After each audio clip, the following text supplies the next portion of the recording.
Yes,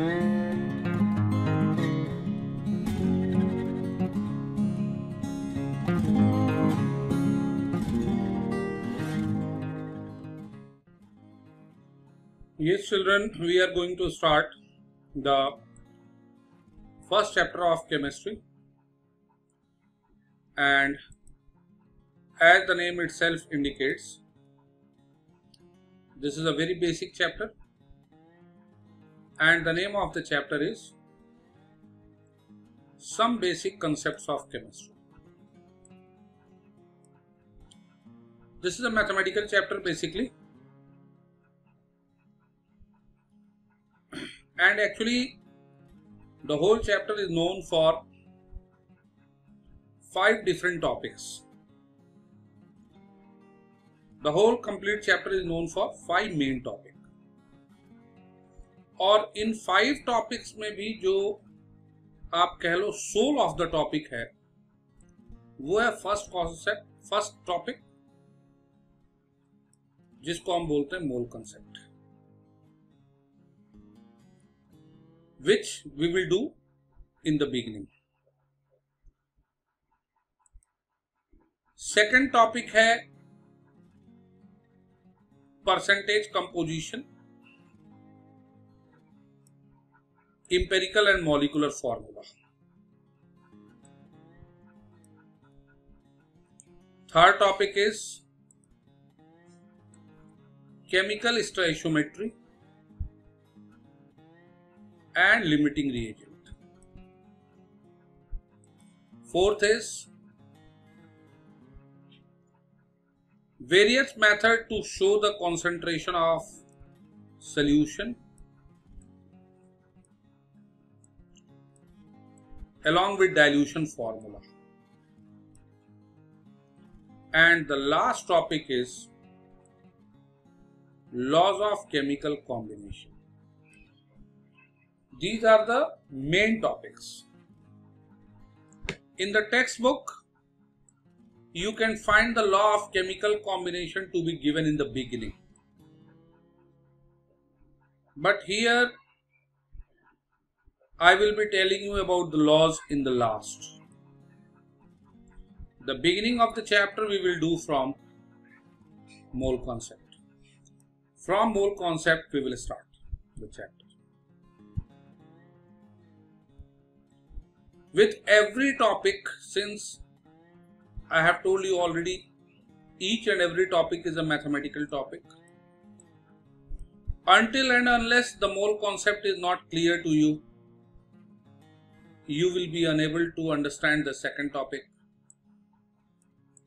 You will be unable to understand the third topic, and even the fourth also. The topics are interdependent on each other. Therefore, with every topic, we will have an associated worksheet. At the end of every topic, I will submit a worksheet to you. You have to do the worksheet, and very next day, you need to discuss the problems. Worksheet आपको करनी ही करनी है. यदि mole concept कराया और उसकी worksheet आप next day करके नहीं लाए और डिस्कशन नहीं हुआ, तो नेक्स्ट डे हमारे पास करने के लिए कुछ नहीं होगा, क्योंकि जब तक मोल कॉन्सेप्ट क्लियर होगा नहीं, हम नेक्स्ट टॉपिक पे जाएंगे ही नहीं. इसलिए जैसे जैसे टॉपिक खत्म होंगे, we will keep doing the worksheet. You will keep attempting, and we will keep discussing the worksheet in the class. You have to clear your doubts. You have to make everything clear related to the topic, and then only we will be proceeding to the next topic. So, the start of the chapter is from mole concept. Now, mole concept will be our first topic to discuss. Here I have written mole concept. But before we do the mole concept, you must know, you must aware of the concept of atomic mass and molecular mass. ये करना बहुत जरूरी है before the mole concept, या आप ये समझो ये मोल कॉन्सेप्ट का ही एक पार्ट है. As the name itself suggests, atomic mass means something related to the mass of atom, and molecular mass something related to the mass of molecule. Atom molecule के बारे में आपने लोअर क्लासेस में ही पढ़ रखा है. Atoms, which are the smallest particle to take part in chemical reaction, and molecule are the smallest particle which can exist independently. When atoms of same element or different elements combine, then the molecule is formed. Molecules are formed, combined chemically. जैसे H is the atom of hydrogen, O is the atom of oxygen, N is the atom of nitrogen, C is the atom of carbon, S is the atom of sulfur. Now, H2 is the molecule of hydrogen, O2 molecule of oxygen, N2 molecule of nitrogen, S8 molecule of sulfur, H2O, this is also molecule of water, ये भी molecule है. CO2, ये भी molecule है carbon dioxide का. CH4, ये भी molecule है. इन ये दोनों ही मॉलिक्यूल है. They both are the molecule, क्योंकि यहां देखो 2 or more atoms are being combined chemically. अब इन दोनों में डिफरेंस क्या है? What difference are you observing? ये जो मॉलिक्यूल हैं ये तो क्लियर है कि these are atoms. I am writing here, while these are molecules. ये molecules. Let me try. These are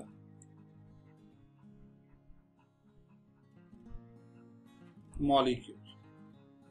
ये सारे molecule. डिफरेंस ये है कि ये जितने भी मैंने लिखे हैं ये सारे, they are the molecule of element. ये एलिमेंट के मॉलिक्यूल है. और ये जो हैं, ये सारे जो मैंने लिखे हैं इनको शेड कर दे रहा हूं. These all are the molecule of compound. ये कंपाउंड के मॉलिक्यूल है. अंतर समझो. ये हाइड्रोजन का एटम है विच इज एन एलिमेंट. ये ऑक्सीजन का एटम है विच इज एन एलिमेंट. ये नाइट्रोजन का एटम है which is an element. Carbon का एटम है, सल्फर का एटम है. ये सारे एलिमेंट हैं. लेकिन मॉलिक्यूल में ये एलिमेंट के मॉलिक्यूल है, जबकि ये कंपाउंड के मॉलिक्यूल है.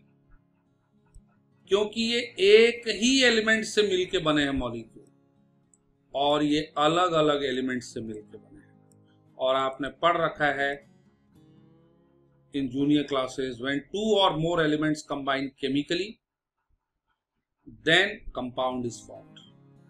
2 or more elements when combined chemically in the fixed ratio of mass, then compound are formed. तो ये सारे मॉलिक्यूल दोनों हैं, क्योंकि 2 और मोर देन 2 एटम का कॉम्बिनेशन हो रहा है.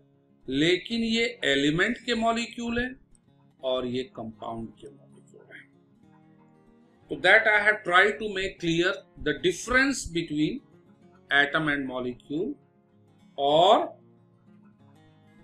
मॉलिक्यूल में भी एलिमेंट का मॉलिक्यूल और कंपाउंड का molecule. Is that clear to everybody?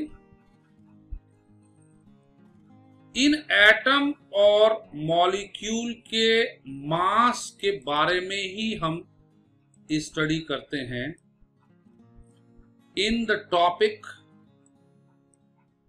called atomic mass and molecular mass. Now I am going to start. Before chapter का पहला पार्ट मैंने बताया मोल कॉन्सेप्ट है, लेकिन मोल कॉन्सेप्ट का भी पहला पार्ट है atomic mass and molecular mass. Atomic mass जैसे मैंने बता दिया, something related to the mass of atom. Molecular mass something related to the mass of molecule.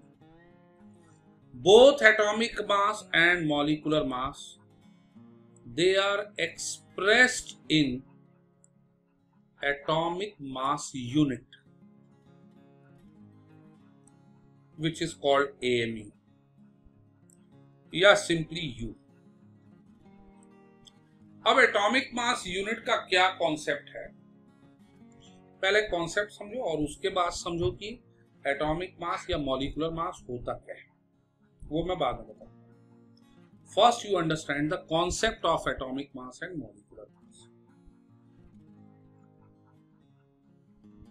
पहले तो आप ये समझो कि एटॉमिक मास या मॉलिक्यूलर मास लिखने के लिए इस नए यूनिट की कहां जरूरत पड़ गई.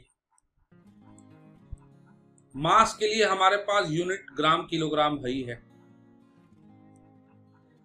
तो we could have written the mass of atom और the mass of molecule also in gram और किलोग्राम. लिखते भी हैं ग्राम किलोग्राम में, लेकिन ग्राम किलोग्राम जो है वो मास की बहुत छोटी यूनिट्स है. यदि एटम या मॉलिक्यूल का मास या इलेक्ट्रॉन का मास, प्रोटॉन का मास, आयंस का mass, these are the very microscopic particles, इनका मास यदि ग्राम किलोग्राम में मैं लिखता हूं तो वैल्यू इतनी छोटी आएगी कि उस वैल्यू को मैनिपुलेट करना that's not going to be easy. इसीलिए इन माइक्रोस्कोपिक पार्टिकल्स के मास को एक्सप्रेस करने के लिए एक मास की नई यूनिट इंट्रोड्यूस हुई जिसको हम बोलते हैं एटॉमिक मास यूनिट, एएमयू. अब एएमयू में कॉन्सेप्ट ये है कि पूरे पीरियोडिक टेबल में अलग अलग एलिमेंट के एटम्स हैं. कार्बन है, हाइड्रोजन है, ऑक्सीजन है, नाइट्रोजन है, जिनके ग्राम किलोग्राम में मास अलग अलग होंगे. 10 के पावर -30 के टर्म्स में होंगे. कुछ ग्राम किलोग्राम में यदि मास निकालो तो दैट्स वेरी स्मॉल वैल्यू. अब इसमें हम क्या करते हैं, ग्राम किलोग्राम में सबका मास अलग अलग है, कोई दिक्कत नहीं है. किसी एक को हम स्टैंडर्ड ले लेते हैं.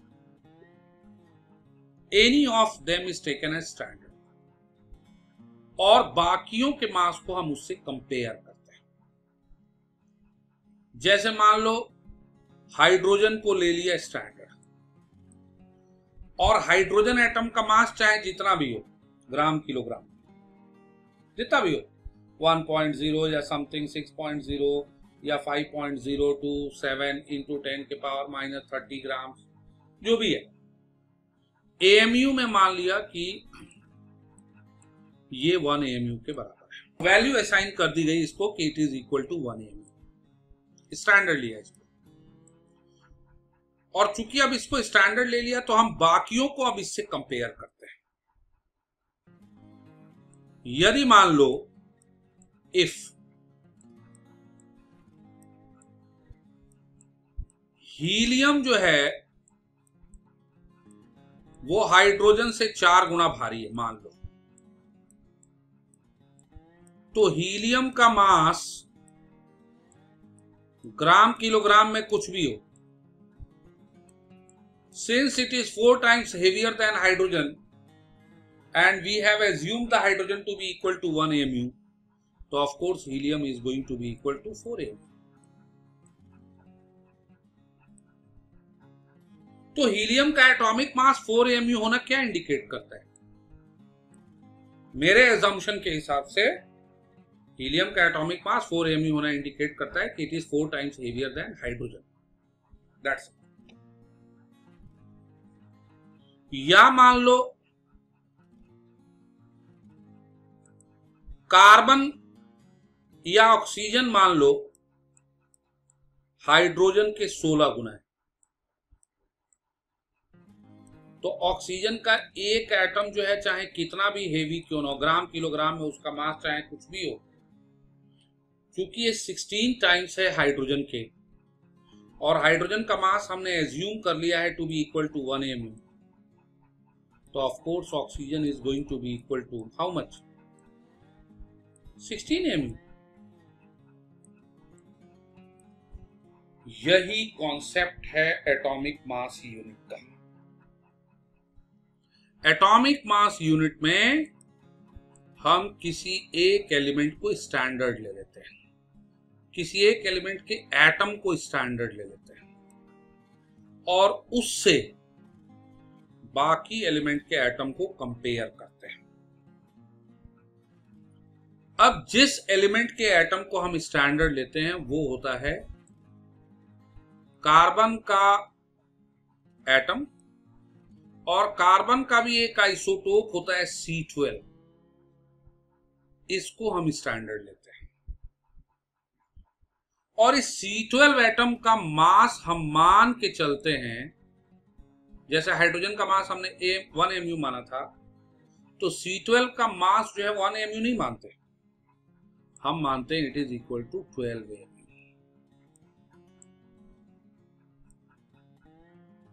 12 AMU इसका मास है, और you can say 12 AMU is equal to mass of 1 atom of C12। यही तो मतलब हो, यही चीज है, रिवर्स कर दिया मैंने। C12 का मास जो है 12 AMU है, या 12 AMU is the mass of C12, तो 1 AMU की वैल्यू कितनी हुई? 1 AMU की वैल्यू हुई 1/12, ये 12 नीचे आ जाएगा, तो it will be equal to 1/12 the mass of C12। समझो, 1/12 the mass of C12। Let atomic mass of oxygen is 16 AMU। इसका मतलब ये हुआ कि ऑक्सीजन का जो एक एटम है वो 16 AMU के बराबर है। It means 1 atom of oxygen is 16 times of 1 AMU। 16 AMU का मतलब तो यही हुआ, 16 टाइम्स ऑफ 1 AMU। और हमारे एजम्पशन के हिसाब से, according to our assumption, 1 AMU की जो वैल्यू है, ये हमने माना था, कार्बन के एक एटम का मास हमने 12 AMU माना था, तो 1 AMU की जो वैल्यू थी कितनी थी? It was, let me make it clear, यहां मैं रब कर रहा हूं, कार्बन के एक एटम का मास जो है हमने माना था it is equal to 12 AMU। Therefore 1 AMU की वैल्यू आई थी 1/12 ऑफ C12 एटम। तो 1 AMU की जो वैल्यू हो गई 1/12 ऑफ C12 एटम हुआ। इस 1 AMU की वैल्यू यहां यदि हम पुट कर दें तो इसका मतलब हुआ कि 1 atom of oxygen is 16 times of 1/12 the mass of C12। समझो इस चीज, हम यहां पे कार्बन को स्टैंडर्ड लेते हुए बाकी एलिमेंट्स को कार्बन से कंपेयर कर रहे हैं, लेकिन डायरेक्ट कार्बन से कंपेयर नहीं कर रहे, कार्बन के 1/12 से कंपेयर कर रहे हैं, क्योंकि कार्बन का जो 1/12 है वो 1 AMU के इक्वल है। वैसे ही मान लो सिल्वर है, सिल्वर का एटॉमिक मास होता है 108 होता है, इसका मतलब 108 AMU। यस, इसका मतलब कि 1 atom of silver is of 108 AMU, 108 times of 1 AMU। इसका मतलब कि 1 atom of silver is again 108 times heavier than 1/12 the mass of C12 atom। यदि मैं कार्बन से कंपेयर करता तो कार्बन 12 AMU का है और सिल्वर 108 AMU का है, तो मैं ये कह देता कि 1 atom of silver is 9 times of C12, क्योंकि ये 12 है और ये 108 है और 12 9 का 108 होता है, तो मैं बोल देता 9 टाइम्स ऑफ C12। लेकिन कभी भी हम जब भी AMU में कंपेयर करते हैं, हम कार्बन से डायरेक्टली कंपेयर नहीं करते। Instead of comparing with carbon we compare with 1/12 of carbon, क्योंकि कार्बन के 1/12 की वैल्यू जो है 1 AMU के इक्वल होती है। समझ में आया? नॉट ओनली एटॉमिक मास, किसी भी पार्टिकल का मास यदि AMU में है, कोई भी पार्टिकल, X जो है कोई पार्टिकल है जिसका मास है N AMU, N AMU। अब X क्या है मुझे भी नहीं पता, AMU में इसका मास है, AMU में लिख दिया, तो इसका मतलब ये हुआ कि 1 particle of X, 1 particle of X, X का एक पार्टिकल, अब X एटम है, मॉलिक्यूल है, पता नहीं क्या है, N AMU है, मतलब it is N times heavier than 1/12 of C12। That's the meaning of writing anything in AMU. It means you are comparing the mass of that particle with 1/12 of carbon. कोई atom carbon के 1/12 से कितना heavy है वो उसका atomic mass होगा। कोई molecule carbon के 1/12 से कितना हेवी है वो उसका मॉलिक्यूलर मास होगा।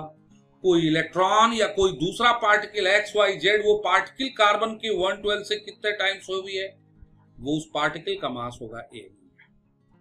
इसीलिए AMU को डिफाइन करते हुए, फिर मैं फर्स्ट पेज पे आ रहा हूं, AMU को, एटॉमिक मास को डिफाइन करते हुए मैंने यहां पे लिख रखा है कि एटॉमिक मास AMU में एक्सप्रेस होगा, तो एटॉमिक मास की डेफिनेशन से आ जाएगी, atomic mass of an element show करता है किसी एलिमेंट का एटॉमिक मास जो AMU में एक्सप्रेस है, क्योंकि AMU में ही होगा, वो ये शो करता है कि क्या शो करता है कि उस एलिमेंट का एटम कार्बन के 1/12 से कितने टाइम्स हेवी है। Atomic mass of an element shows how many times an atom of that element is heavier than 1/12 the mass of carbon। ये देखो, ये कार्बन है, C12 atom, that's the atomic मास। कोई atom किसका होगा? एलिमेंट का ही होगा।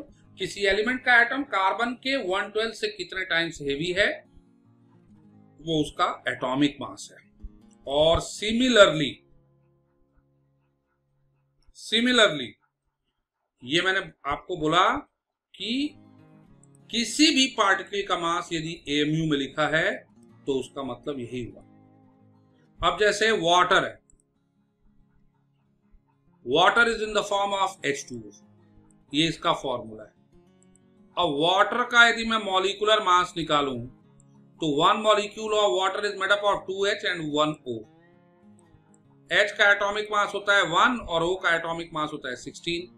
तो वाटर का मॉलिक्यूलर मास हो गया 2H माने 2 into 1 प्लस 1O, 1O का मतलब 16, तो ये हुआ 18 mu। वाटर का मॉलिक्यूलर मास हो गया 18 mu। इसका मतलब ये हुआ कि एक मॉलिक्यूल जो वाटर का है H2O का, it is 18 times heavy than 1/12 of carbon। मैंने बताया ना, not only atom molecule but mass of any particle if it is expressed in mu, तो उसका मतलब ये हुआ कि how many times that particle is heavy than 1/12 of carbon. जैसे एक और लिया ग्लूकोज, ये जो है C6H12O6 is the formula of glucose. 10th class में पढ़ रखा होगा आपने फोटोसिंथेसिस करते समय। Glucose is C6H12O6। 6 कार्बन है, 12 हाइड्रोजन है और 6 ऑक्सीजन। अब 6 कार्बन का एटॉमिक मास होता है 12, तो 6 into 12। 12 हाइड्रोजन है, हाइड्रोजन का एटॉमिक मास होता है 1, तो 12 into 1। और 6 ऑक्सीजन भी है, ऑक्सीजन का एटॉमिक मास होता है 16, तो 16 into 6। ये हो गया 72 प्लस 12 प्लस 96। इसका सम हुआ 180 है। तो ग्लूकोज का मॉलिक्यूलर मास 180 AMU होना ये इंडिकेट करता है कि 1 molecule of C6H12O6 is 180 times heavy than 1/12 the mass of C12।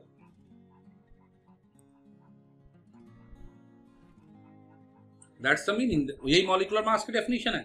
Atomic mass का मतलब कि कोई एटम कार्बन के 1/12 से कितने टाइम्स हेवी है, वो उसका एटॉमिक मास है। और कोई मॉलिक्यूल कार्बन के कितने टाइम्स, वो कार्बन के 1/12 से कितने टाइम्स हेवी है, वो उस सब्सटेंस का मॉलिक्यूलर मास होगा।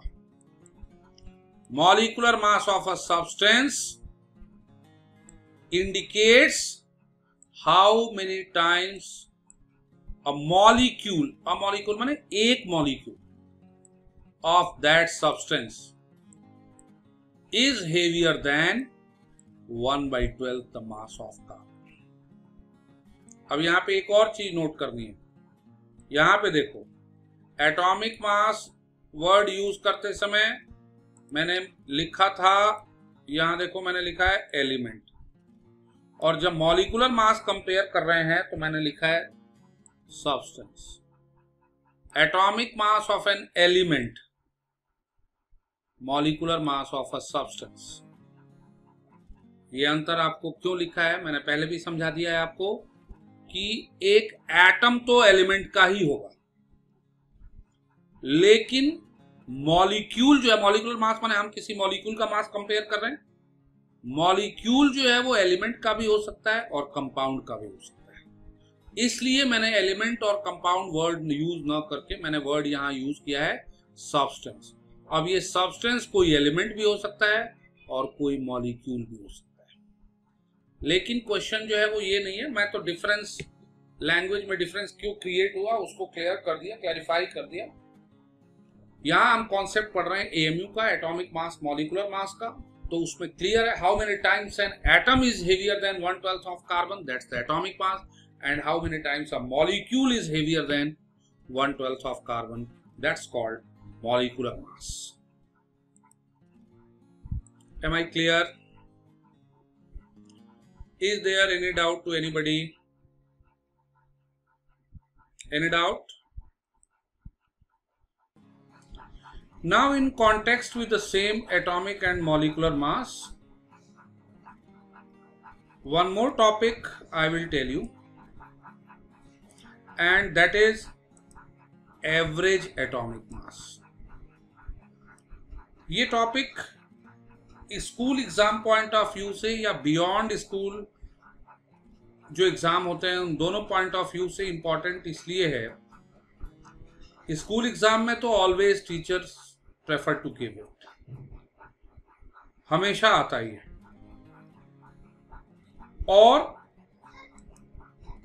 बहुत इजी टॉपिक है, बहुत ही इजी टॉपिक है। माने किसी एग्जाम में यदि मोल कॉन्सेप्ट आ रहा है तो always teacher prefer to give the question based on average atomic mass. और इसमें भी एनसीईआरटी टेक्स्ट बुक में एक दो एग्जाम्पल दे रखे हैं बैक क्वेश्चंस में। Generally whenever it is coming in the school exam, the same questions of the NCERT text books only are asked. Even though if the questions are different, इसका concept बहुत simple है and you can attempt it, मतलब a below average child also can attempt it very easily. That's why along with atomic mass only I am going to tell you about this topic. Topic है average atomic मास या fractional atomic mass. कुछ element का topic का मतलब समझो, कुछ element जो है वो अपने अलग अलग आइसोटोप्स के फॉर्म में नेचर में पाए जाते हैं। मान लो कोई एलिमेंट एक्स है और इसका एटॉमिक मास है लेट्स से 32 MeV, और यदि मान लो 100% एक्स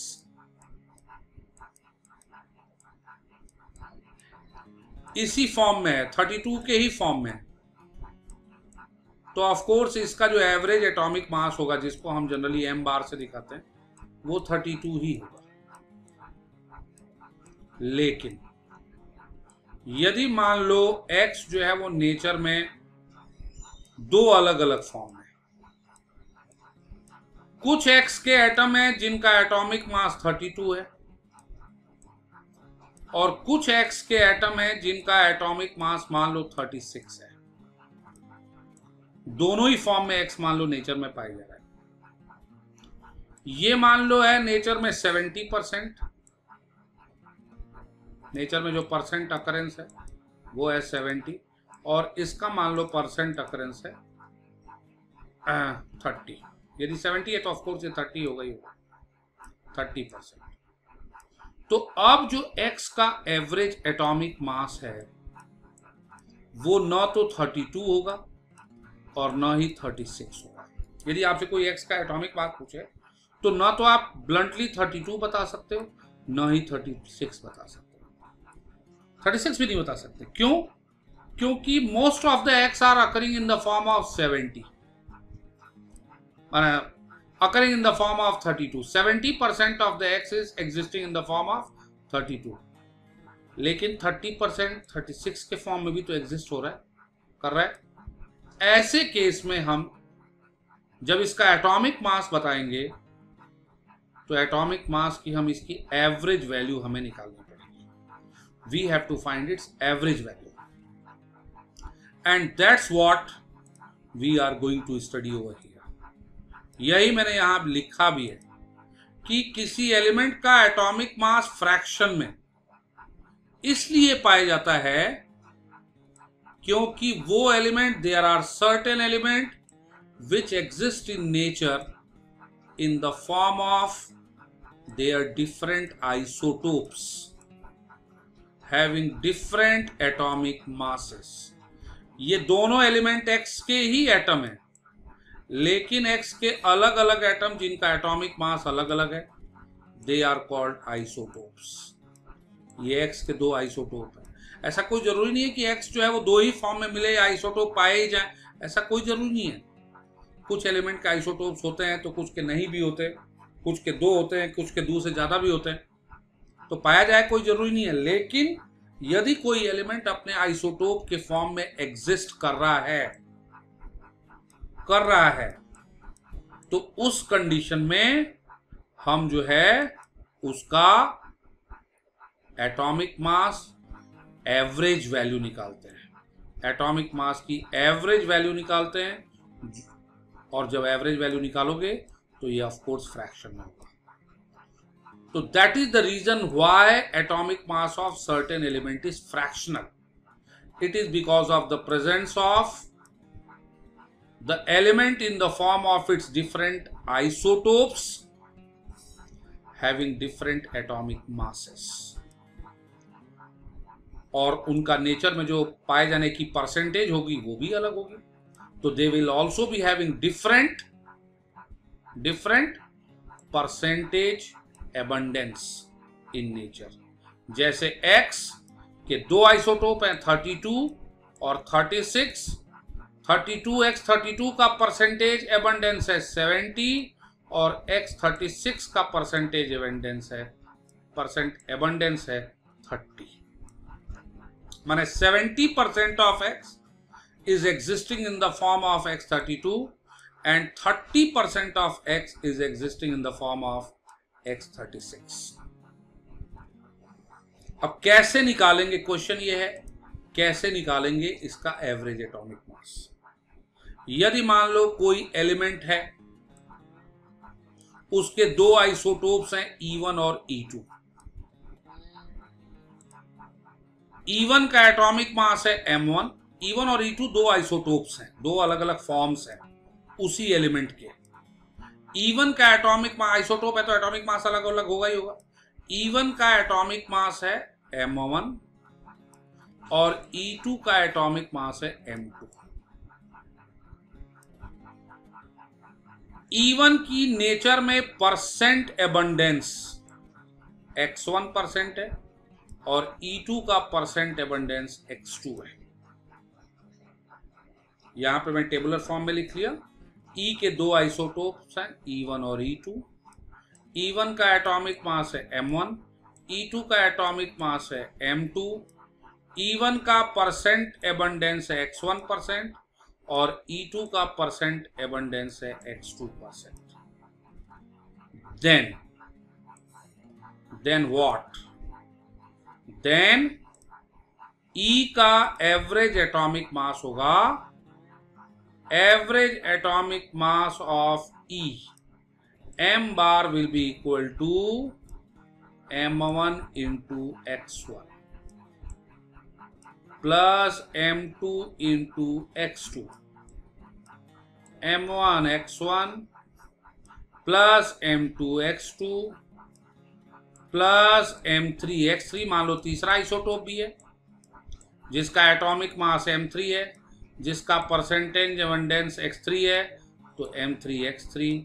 चौथा आइसोटोप भी है जिसका एटॉमिक मास है M4, जिसकी नेचर में परसेंटेज है X4, तो M4 X4। So on M1 X1 plus M2 X2 plus M3 X3 plus M4 X4 upon X1 plus X2 plus X3 plus X4। This is X3 plus X4. This is how we find the average atomic mass of an element. और क्यों पाया जाता है fraction में? क्यों पाया जाता है फ्रैक्शन में? इसलिए पाया जाता है क्योंकि कुछ एलिमेंट नेचर में अपने डिफरेंट आइसोटोप्स के फॉर्म में पाए जाते हैं और उन आइसोटोप्स के एटॉमिक मासेस अलग अलग होते हैं। तो atomic mass of one isotope into percentage of that isotope plus atomic mass of second isotope into its percentage plus atomic mass of third isotope into its percentage और upon में सारी percentage का सम होगा। और सारे परसेंटेजेस का सम करोगे तो ऑफ कोर्स वो 100 ही आना है। तो इसको आप चाहो तो U भी लिख सकते हो, सारे परसेंटेज का सम तो 100 ही आना है।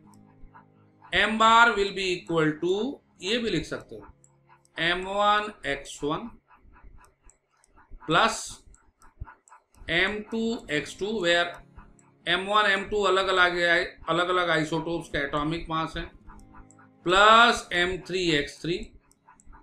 यदि तीन आइसोटोप हैं तो उनका atomic mass M1 M2 M3 हो गया, उनकी percentage abundance X1 X2 X3 हो गया, upon X1 plus X2 plus X3 ना करके आप चाहो सिंपली अपॉन 100 लिखना तो भी सही होगा, क्योंकि तीन आइसोटोप के फॉर्म में पाया जा रहा है और तीनों आइसोटोप के परसेंटेज एबंडेंस का सम 100 ही होगा।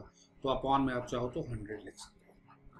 X1 plus X2 plus X3 ना लिख के अपॉन 100 लिखो, इट्स ऑल राइट।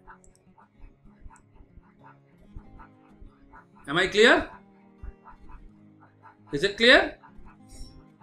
इस फॉर्मूले को मान लो यदि हम यहां लगा दें अपने सवाल जो मैंने एग्जाम्पल लिया था,